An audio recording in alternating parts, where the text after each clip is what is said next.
Hi there. Welcome to Mushroom Hour. Today on Mushroom Hour, we're excited to have a conversation with Talario Watkins II, founder of Tiger Mushroom Farms. Talario started his mushroom farm at the age of 7 on the heels of a Cub Scout project. And now at the age of 12, Talario is a speaker, author, hunger hero, mushroom farmer, and nonprofit founder. He grows shiitake mushrooms in his basement and oyster mushrooms in his spare bedroom. Talario sells these mushrooms to farmers markets and at local restaurants. His mission is to help end hunger and encourage kids to eat healthier. He has worked with No Kid Hungry to raise awareness and funds to end hunger. He volunteers with Food Rescue US and delivers unsold food from restaurants to food pantries. Talario recently started his own nonprofit, Garden Club Project, to help this mission to end hunger. And this summer, that nonprofit delivered over 2,000 pounds to a local food pantry in his community. As if all that wasn't enough, Talario was just recently gifted a microgreens business and plans to donate some of the proceeds of that business to his nonprofit to help his community even more. Wow, Talario, thank you so much for coming on the show. Thank you for having me. I am a huge fan. As we just read in your intro, you've got like a million different projects going on at once. So there's a lot to talk about, and it's really inspiring to see someone just go out there and make change like this. But the question that I got to know is, how did you fall in love with mushrooms? And maybe something about the Cub Scout project you were doing that led you to become this amazing mushroom farmer. Well, my first meeting at Cub Scouts, we do cut grass and basil.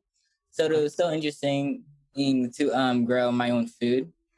And when I got interested in that, my parents asked what could grow in the winter.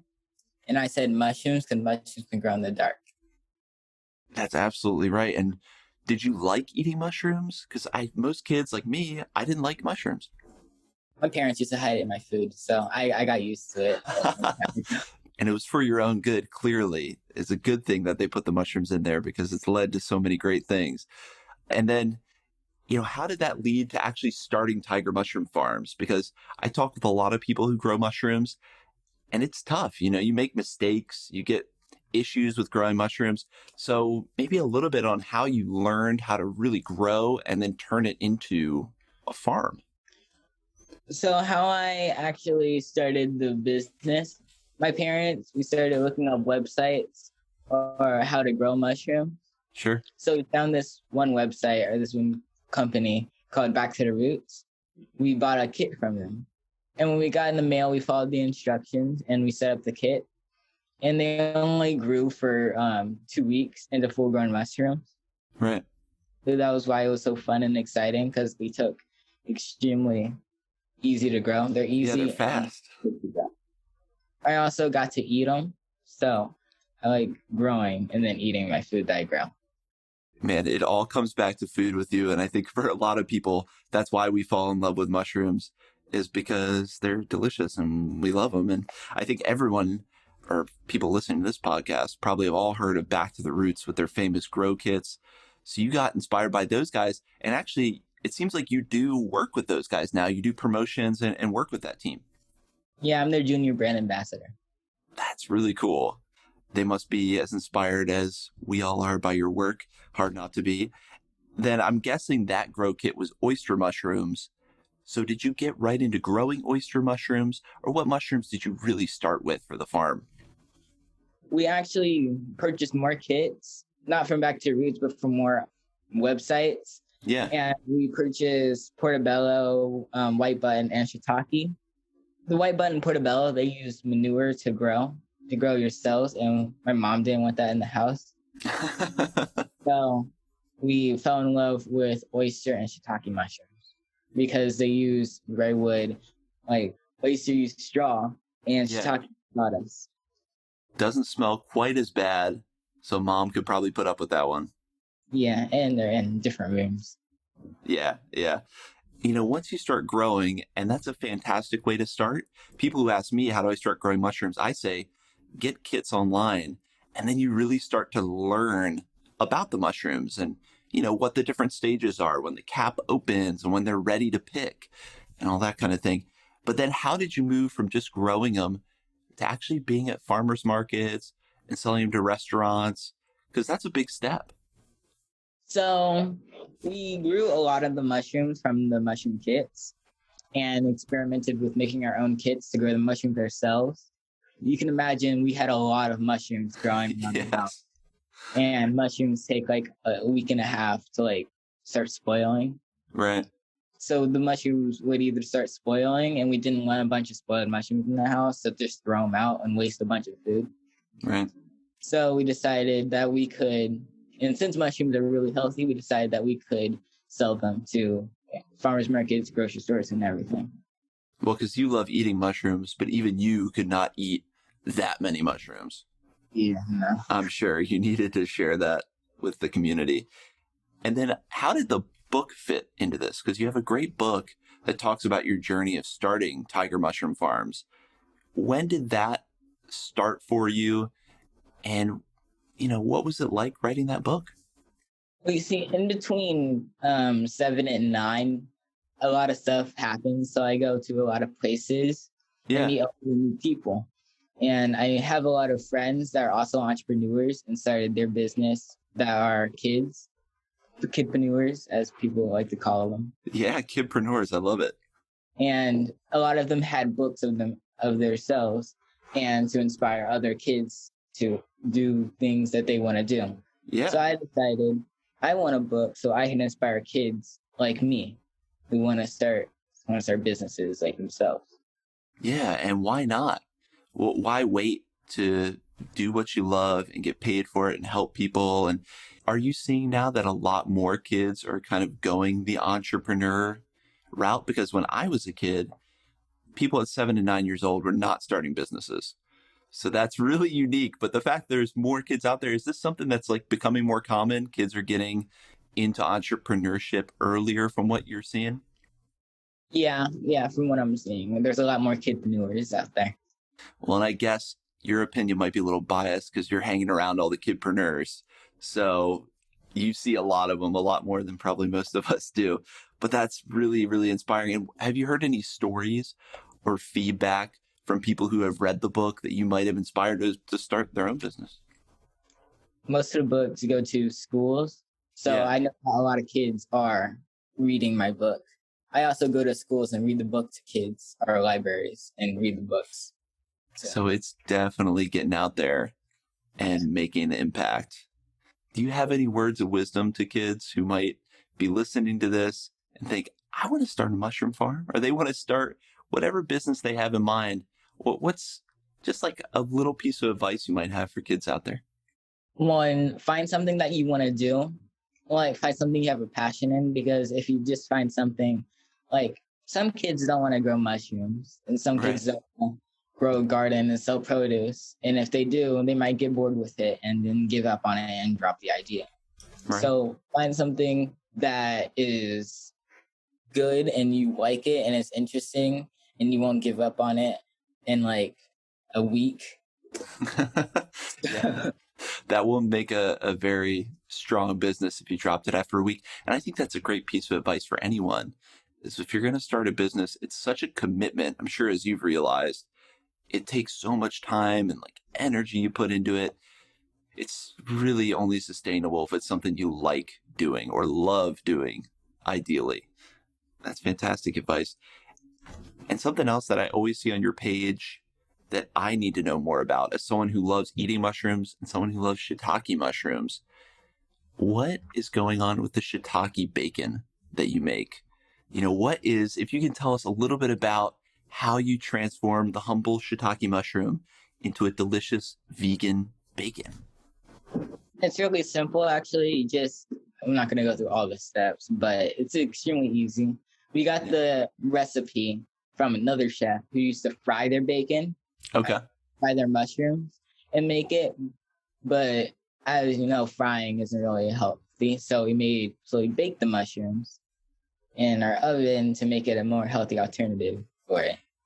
And we're going to say it's actually really hard and complicated because we don't want people to think they can do it. We want people to no, but that's really cool. So you were able to apply just some different food techniques to transform that piece of shiitake, bake it. I'm sure there's spices and different things that make it into this beautiful, crispy piece of bacon. Every time I see one of those videos where you're sharing your shiitake bacon at the farmer's market, it just makes me so hungry. It's easy. Just olive oil, salt, and pepper. Right. Well, I feel like everyone's now going to be writing that down. We've got the little recipe. We can all try at home. And then, you have this big mission to feed people and end hunger, which is like one of the biggest issues we face on the planet. Two-parter here. How did you start committing to that goal and that mission? And then how do you think mushrooms are a big part of that? So as you know, I partnered with an organization of No Kid Hungry. Yeah. But way before that, actually, during my farmers markets, people use coins to purchase their fresh produce from the farmers markets. And I asked my dad, why do people use coins? Because these are not actual currency in US, right? And Right. Dad said, well, some people don't have enough money to buy their own food. So they have to have coins from farmers markets. The farmers markets have to give them coin, their special currency, to pay for the fresh produce. And I said, well, I want to help. I want people to have be able to get their own fresh produce easily and to them and locally. Because there's a lot of people who use GMOs that people buy because they want fresh, good food, or think it's good food, but it's actually GMO. Having good organic food is really something that should be available to everyone, right? Yeah, that's why I want to make it local. So we got a grant from Katie's Crops for $500, and we made raised garden beds to grow our own fresh produce ourselves and then donated it to a local food bank. Even a step like that makes such a big difference. If everyone was doing just that, there would suddenly be all this fresh produce at the food bank. And it's something we don't think about that much, is there are people right in the US who are either don't have enough to eat or don't have enough nutrition in what they do eat. We always think that it's happening somewhere else, but there's a lot of people in the US that need this help too. Yeah. Doing that, I got partnered up with No Kid Hungry, which is an organization that helps raise money and awareness for childhood hunger. I also do Friendsgivings for them, for No Kid Hungry, to raise money and awareness for childhood hunger as well.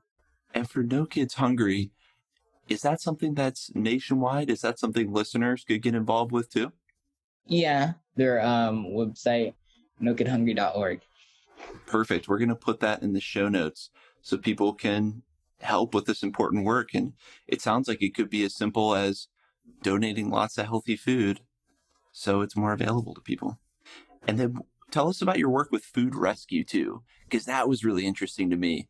Because again, we don't think about how many people don't have the right nutrition, but then the flip side is we waste a lot of food and a lot of nutrition. So what is food rescue? So food rescue takes unsold food from restaurants and donates them to food banks. So that's what I do for food rescue as well, because usually restaurants just take the unsold food that they have and just throw it away. Right. That goes to landfills. And not only are we wasting precious food that we could eat, it's also creating greenhouse gases called methane, which is also bad for the environment. So wasting food is hurting us in two different ways. And then do you help with promoting food banks and go see the community and help people have access? Because I bet there are people out there that don't even know there are food banks that could help them, get the nutrition they need. So do you help kind of connect people with food banks as well? Yeah, we usually post it on social media. It should be on the website as well. Very cool. Well, we'll put links to food rescue. And is that something, again, that's nationwide that restaurants and farmers and stuff can sign up for? Yeah, they have local chapters. And then there's also your new nonprofit, the Garden Club project. So again, we're talking about like all these different projects you're involved in doing good in the world. And this is another one of those. But the Garden Club project, what is that nonprofit and what are you guys doing there to change the world? So the Garden Club Project's goals is to encourage kids to eat healthier and to end childhood hunger. So that's where I'm going to try to channel all of my food rescue, getting kids to eat healthier. That's my nonprofit and what I do. What do you think works best in getting kids to eat healthier? Because I was a kid once. I did not eat healthy, and I didn't really want to eat healthy. So you're a kid who does eat healthy and promotes it. What are strategies for any parents out there, any kids out there listening? Like, how do you get people excited about eating healthy? A good way to get kids to be excited to eat healthier is, or you could just sneak the food into their food. You can sneak the healthy food. That's smart. Your parents found a really good way, actually. Or mushroom bacon. You cook the food to make it taste like other food. That's kids like. So you have to disguise it. Maybe not sneak it in there, but disguise it to make it taste good, like something they don't even know is healthy. Yeah, because I've been to a lot of cooking demos. I do cooking demos. Yeah. And kids know that the stuff that they're eating is mushrooms. They immediately don't like it. But then they try it and they're like, this is good. Yeah, isn't that funny? Mushrooms are so changeable when it comes to cooking. You can make them look and taste like so many different things. Sometimes I always joke that when I serve people mushrooms I've cooked, I first just don't tell them that it's mushroom, see if they like it. Another question I had here was just how connected you are with other mushroom farmers. And because on my show, I talk a lot about like the big mushroom community. And I know you've been on other shows. I'm sure you see on social media all the people out hunting for mushrooms and growing mushrooms and like freaking out about mushrooms. So what's that been like to be a part of that bigger community? And are you connected to a community there around Cleveland? Yeah, and I actually got a book a couple of days ago about me being in some mushroom council. I don't know what the book's called. I forgot what the book's called. But I'm in a mushroom book. I feel like I am part of some of the communities. That's more than most people. Most people aren't in mushroom books or magazines, so you might be downplaying it a little bit. And I heard you were just got involved too, working with the National Mushroom Council. Yeah, that's probably the book I'm in. And so far, what have you done with those guys? Just be yourself and promote mushrooms, or is there anything specific you've done with the National Mushroom Council? My most sleepy business is promoting mushrooms, getting kids and adults and different people to eat healthier. Yeah, I guess you can't really do much more than that to be qualified to help out with the National Mushroom Council. And then the last thing I had in my notes here was about the new microgreen business. And I don't know if this is too new to even talk a lot about, but what was the microgreen business that you got gifted, and how is that going to help you with all these other goals to ending hunger and doing all the other great things you're doing? Microgreens will probably help me get kids to eat healthier, mainly because they're packed with nutrients and they can be good with salads. You can put them with different foods. They're good for you, they're healthy, and they taste really good. I love microgreens. So when I read that, I was really excited. Here's someone who's growing mushrooms and growing microgreens. Those are like two of my favorite foods. You can't really go wrong. You could probably eat those two things and be like pretty healthy for most of your life. And then Microgreens and mushrooms are kind of the same. Microgreens, you don't really need a lot of light. They grow fast. Like mushrooms, they don't need a lot of light. They kind of grow the same as mushrooms. That's actually a really good point. And you can grow them both indoors. Yeah. Well, what is the future of Tiger Mushroom Farms, the microgreens? I mean, what's coming next? Are we going to have a giant warehouse full of mushroom blocks, or what's your goal to grow the company? My goal to grow the company is, having warehouses so I can grow more mushrooms in different kinds, because I don't want manure in my house. Right. So you need a warehouse for that one. Yeah, just get a warehouse and wear a mask so you don't smell the cow manure. Then there's the microgreens. I haven't really thought about how I'm going to expand the microgreens that much. Yeah. That one's pretty new. And how about your family? Like I know on social media, you have your sister helping out at events. Have you just gotten everyone obsessed with mushrooms now? Yes, I have. Hard to not love mushrooms when you're around that many mushrooms growing around you. It's hard not to be a little obsessed. Is there anything about mushrooms other than growing them and as food that really inspires you about them? I really like Paul Stamets' idea that mushrooms can save the world. There's mushrooms that can clean up oil spills. There's different ointments that you can put with mushrooms in, medicines that can help mushrooms. Mushrooms have a lot of vitamin D. Yeah. And research shows that mushrooms also have cancer-fighting agents. So they're really healthy. They're also packed with protein. So they're a great substitute for meats. People don't have to eat meat to get protein.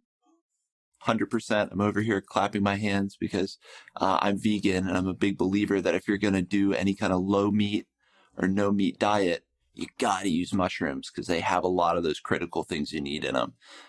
And I'm just blown away by you just listed all the cool things that get me excited about mushrooms. So you already know how big they're going to be in helping us save the planet.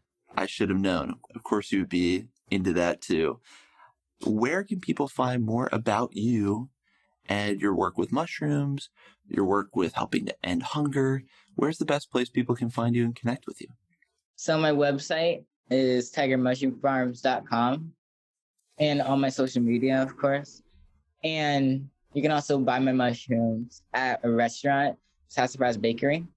It's near Worthington. I also sell my mushrooms at the Worthington Farmers Market and at store Sassafras at the North Market. So there's places where you can actually go and get the tiger mushrooms. You can connect and follow your story because it is a really inspiring story. Definitely encourage people to do that. And then I have to know too, at school, does everyone know you as the mushroom guy? No, I don't tell a lot of people at school about Really? the mushroom business. I don't like to gloat about that a lot. Oh man, so inspiring, making change, being an entrepreneur, and humble too. Man, I've got some last questions here for all my guests that come on the show. And the first one, I'm not sure what you'll pick for this, but what is a mushroom you love and why? And this can be like a favorite mushroom or just a mushroom you think people might not know about. My favorite mushroom is the shiitake mushrooms because they're versatile. They're a great substitute for meat. Like you said, if you want to be vegan and you still like meat, you can use shiitake. My dad makes shiitake A1 sauce, so it's healthier than actual A1 sauce. A lot healthier because it's made with mushrooms. And he puts it on his steak and he likes that a lot. Shiitake A1 sauce? The Shiitake A1 sauce sounds amazing. And then a kind of a more general question. How has working with mushrooms kind of changed who you are? And obviously you're a young man, so a lot's changing anyway. But how has working with mushrooms changed your perspective on things, make you see things a different way? How do you think that's changed you? So it changed me one way because I have a responsibility. So it gave me a lot of responsibility that I can take in. I'm more responsible now. A normal 9-year-old, I'm not 9, but a normal 9-year-old wouldn't be as responsible as I was when I was 9. No, I definitely was not. Responsible was like the last word that I would think of for myself at 9 years old. So that's a great point. They've helped you understand responsibility. And obviously, they've inspired you to see how nature and natural things can really help heal the planet. We just kind of get out of the way and let nature do its thing. So really cool. And then what is the lasting impact that you hope to make? We've kind of talked about it, about ending hunger and that, but what is the lasting impact you hope to make with your work? Making the world a greater place by getting kids to eat healthier, replacing food deserts with places that serve local grown food. Because even if there's places where people can get food. There's still food deserts. So you want to get rid of the food deserts as well as getting rid of hunger. I'm a firm believer that we can grow plenty of healthy organic food for everyone. And I believe there's already a lot of it out there. It is making sure, though, that it really gets to everyone. It's that distribution and selling part where it's available for everyone that I think can use a lot of work. So I'm glad that you're on the job helping to assist with that. And I encourage everyone listening to go to those different organizations we talked about and get involved. And Talaria, I just thank you for taking time out of your clearly busy schedule to sit down with us and talk with us on the Mushroom Hour. Thank you for having me.